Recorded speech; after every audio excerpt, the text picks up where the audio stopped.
What's good, everybody? It's your boy Big Nate. Welcome back to Big Nate's Book Reviews, home of the best book reviews. And today we have a very special episode. Today we are celebrating, of course, 420. It's a tradition on this channel. I make a 420 video. I think the last couple times I've done like short stories to read on 420 and just pick some stories that I think would be good. And I was going to do that. I had Grimm's Fairy Tales, I had Kafka, I had it all set up. But then, one of the ones I wanted to revisit was this essay by Carl Sagan. And once I started reading this, I'm like, this is honestly such a rich, insightful essay, and it's all about weed. It's Carl Sagan's philosophy of marijuana. So I was like, you know what? We're pivoting. We're going to do a whole video just on this essay by Carl Sagan. Yes, I am a day late. I would like to acknowledge it is 421, but spiritually, in the heart of everybody, it is 420. 420 is where you make it to be. So I have got my doobie right here. I got my cup of tea brewed. If you are Big Nate Gang, you already know what to do. You already know the drill. Go ahead, assume position, and let's get to it. But if you're not, I got my doobie right here. It is ready to be sparked. And without further ado, let's get into the video. All right, so today we're going to be talking about an essay by Carl Sagan.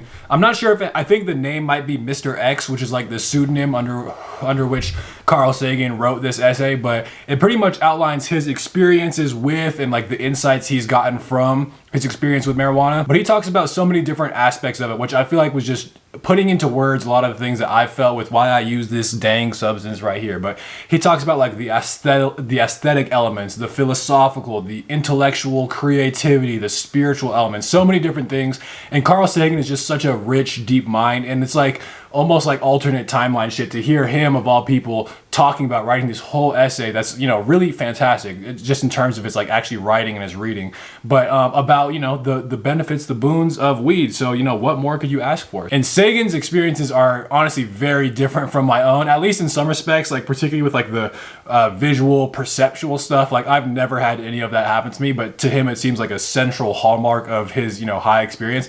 So I'm very curious if people are more a lot like if they've had experiences like Carl Sagan, or just the way just spark a larger discussion about people's own experiences with this drug. The essay starts off with Carl Sagan talking about basically his first experience with it, and he talks about just in general at this point in his life, he said he was at a much more relaxed place, and it's like kind of occurring to him. I don't know exactly when he wrote this, but he's realizing, I think it's probably after he's made some major scientific contributions, because he's realizing that there's more to life than just science. And basically he sees all the homies smoking, they seem like they're having a blast, and as Carl Sagan says, it's a totally non-addictive substance.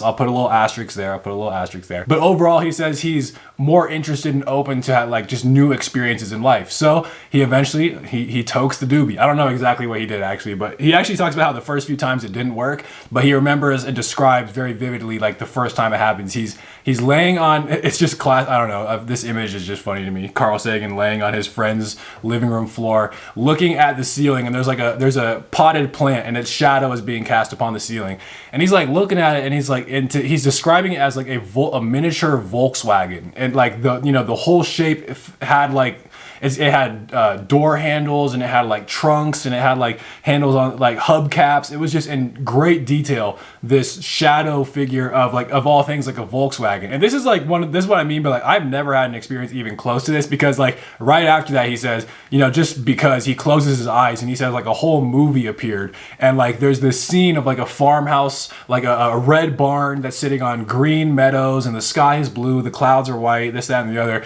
but it kept flashing, he says, at the pace basically of every heartbeat, and it would be the same scene, but the colors would change. Like the red would turn to like violet, and the sky would be green, and the grass is orange, and like just completely different sets of color, and it's just flash, flash, flash.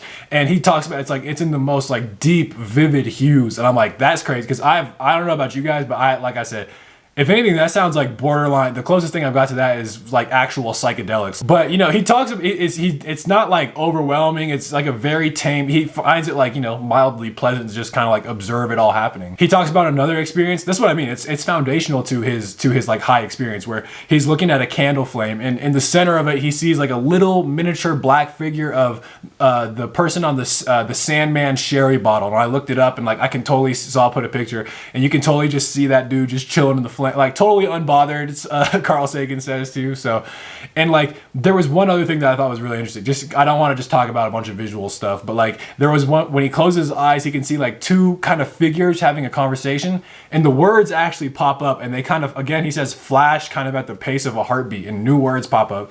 they're written in yellow. Like, this gives synesthesia vibes to me. But then, like, every once in a while, a word will be red, and if you follow the red word, it's like a whole separate train of thought that's like about this conversation. So just really crazy stuff. Also almost goes to show in some way, like, just unless people have experiences like this, but the totally unique brain that Carl Sagan was at that point. But, you know, so that's kind of like his beginning intro to it. But he talks about, as he continues to like, you know, smoke weed, basically, he has like this whole aesthetic dimension where he says he has through weed, he has a brand new appreciation for art, which he otherwise really didn't care about, like, you know, in normal, sober, waking life. And he says the insights and like the intention and the feeling that he got when looking at a piece of art, it wasn't only accessible to him only when he was high. Like, that was the medium through which he found it. But once he comes back down, he says, once he's sober, all of that sort of appreciation for the art still transferred. He gives an example, actually. Like, one time he was looking at some surrealist paintings. Like, when he was high, he was looking at surrealist paintings by Yves Tanguy. And I'll put some pictures up here because they're pretty cool, actually. And, like, you know, he had a real appreciation for it. And then sometime down the line, he was swimming in the Caribbean. Like, he was sober at this point. He was swimming in the Caribbean. He's exhausted. He collapses on the beach, and he looks at the pastel colored coral that's like lining the beach. And it occurred to him, he's looking right now, he was like witnessing a vast Tanguy painting. So his appreciation for the art, which he, you know, says himself was sparked by his experiences with weed, those are things that actually had transfer and application in his everyday life. And I totally feel him on that. And we'll get more into that. I'm going to, you know, put a little pin in that, because he also says that this whole idea extends not just to art, but also to music. And he's talking about, like, I could actually hear the different parts of a 3-part harmony. And he says the richness of the counterpoint. And I definitely feel him. I've had my moments with music. Like, I remember there's one vivid experience I had where I'm like, I was biking home. It was nighttime. I had my headphones in and stuff. And I forget what the song is called. It's like Sonata 560 by Schubert. I don't know. I'll put it up here. But like, when it was, and again, I don't know if it was just I still love this song to this day, of course. But like, it was just it was like a spiritual aspect. It literally brought tears to my eye just listening to that biking home. So, you know, again, and that's not some shit I would really do sober. I mean, we all have our moments with like emotional connections with music, but this just kind of felt qualitatively different. And of course, where my munchie gang at, Carl Sagan says he has a brand new appreciation for food. He says tastes and aromas which emerge, which for whatever reason we were otherwise too busy to pay attention to. Like, so we start noticing things about like the smell and the flavor. And he's talking about eating a potato, and like, you're just devoting all your attention to like to the textures and the taste. And he's like, that potato tasted more like a potato than any other potato he's had. So like, you know, that, and you know, it's a difference between, you know, being intentional eating your food, like, you know, just like munching on hot Cheetos or something, but just the idea that it can elevate these aesthetic aspects of your life. And for my ladies and my fellas there, he says that also it helps with the enjoyment of sex. He says it brings an exquisite sensitivity. So again, just all these sensual aesthetic things that, like, you know, to Carl Sagan's his own words, he said he was never super into this stuff anyway, but through that experience, which, you know, is tinted with the spiritual, we'll get into that, he has this newfound appreciation which bleeds into his waking life. But, and that whole principle I just said applies not only to the aesthetic stuff, but also intellectual creativity and thoughts and insights like that. He talks about the myth, he says, of, you know, basically the idea like you're a stoner and you have some idea like, oh, this is crazy, and then it does not survive scrutiny the next morning. And he says, you know, I'm convinced that this is an error, that he has real insights during his moments of being high that do, he says, survive scrutiny. And what's also really interesting to me too is that Sagan points out, like, when he did this kind of intellectual stuff, it was never with his own work. Like, he didn't really want to think about science. It was about other domains that had like interested him, but that he hadn't actually sort of like dedicated himself to professionally. And he gives an experience one time. He says he was in the shower with his wife, and he, like, this thought just suddenly occurs to him, as he said, the origins and invalidities of racism in terms of Gaussian distributions. Just there's actually so many like classic Carl Sagan-ass moments in this essay. But anyway, so he's like literally drawing bubbles, he says, on the wall of like distributions, and once they like wrap up, he goes to put the idea down, and he says one idea led to another, and next thing I know, I had 11 short essays about like the most wide, you know, social, political, philosophical, biological, like there's a whole, and that's the thing about the insights transferring over too. He says those are literally ideas I got from, you know, that time and other times in general that he's been high. Those are things I use in my commencement speeches, in my lectures, my public lectures, and my book. So it almost, because this is how I feel it is with me. And like, I don't want, I'm not sure if it's like, you know, the level of cope, like, oh, I do weed because it makes me think crazier. But I do think, honestly, I won't even say central, but like a necessary part of my thought process is basically, you know, doing shit like smoking a doobie, going on a walk, and just thinking about whatever it is that I'm writing about. And like Hemingway has this saying, write drunk, edit sober. But to me, honestly, I kind of like editing high, because I don't know how to explain it, but I feel like, for one, I'm just kind of, it's like a fresh perspective. You know, when you're too close to a project and it's like hard to tell if it's good or bad. This just kind of puts me in a whole fresh mindset. And the thing is, when I'm high, I'm at like, you got to lower the Lexile at least a little bit. So, and I'm like not, like if some shit is a bad or clunky, like I'll pick up on that instantly. So it's like boom, boom, boom, boom. So I don't know if that's just me. I don't know. I'm actually curious, because I'm sure some people on this channel have some element of this, like how something like smoking weed or some other, you know, I'll just say substance, how that affects your creative process. But that's a little bit about mine. And what I think is one of the most like important things that Carl Sagan talks about in this essay is the spiritual nature of marijuana. He says, I do not consider myself a religious person, but there are certainly some highs which are of a religious nature. And he says just like the overall sensitivity and like attunement to your surroundings. He says he feels a communion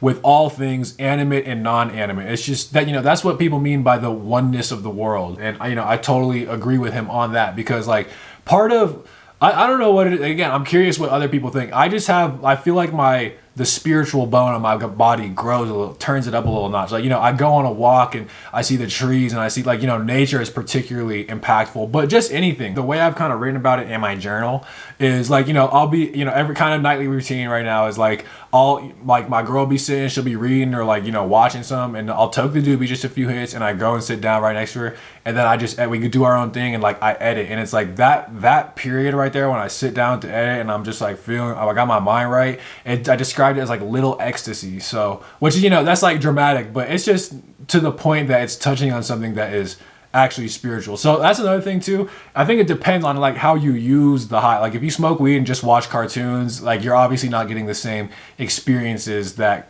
like Carl Sagan's talking about here. So as with everything, it's how you use it. But he has this line, he says, cannabis brings out an awareness that we have our whole lives been taught to ignore and overlook and redirect our attention from. And like, I feel like that just puts it perfectly. And it's a certain level of awareness. It's a feeling that we are taught to overlook, but which this substance can kind of like put us in that mind frame. And Sagan himself, he says, I believe there are genuine and valid perceptions available basically when you're high that we otherwise do not have access to, basically because like, you know, the construction of society and the way we've been like kind of like taught to think, honestly. So this is why too, just seeing Carl Sagan write so passionately and insightfully about something that's, you know, I would say like a big part of my life.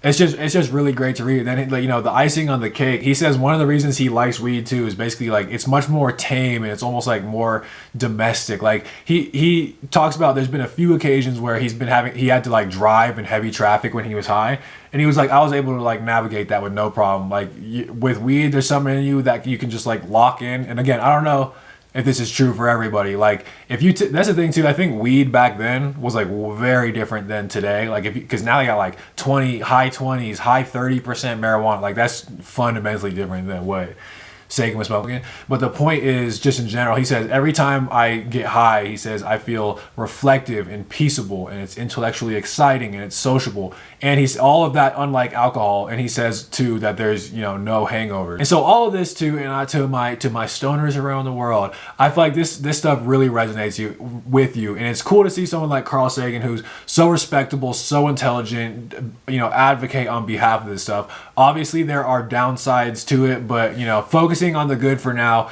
Carl Sagan is an OG, and I'm sure would be token right up with us on 420 if he could. But for the end here, I just wanted to read the final sentence of this essay, because he's talking about the legal. That's what's crazy too. It was like illegal, like bad.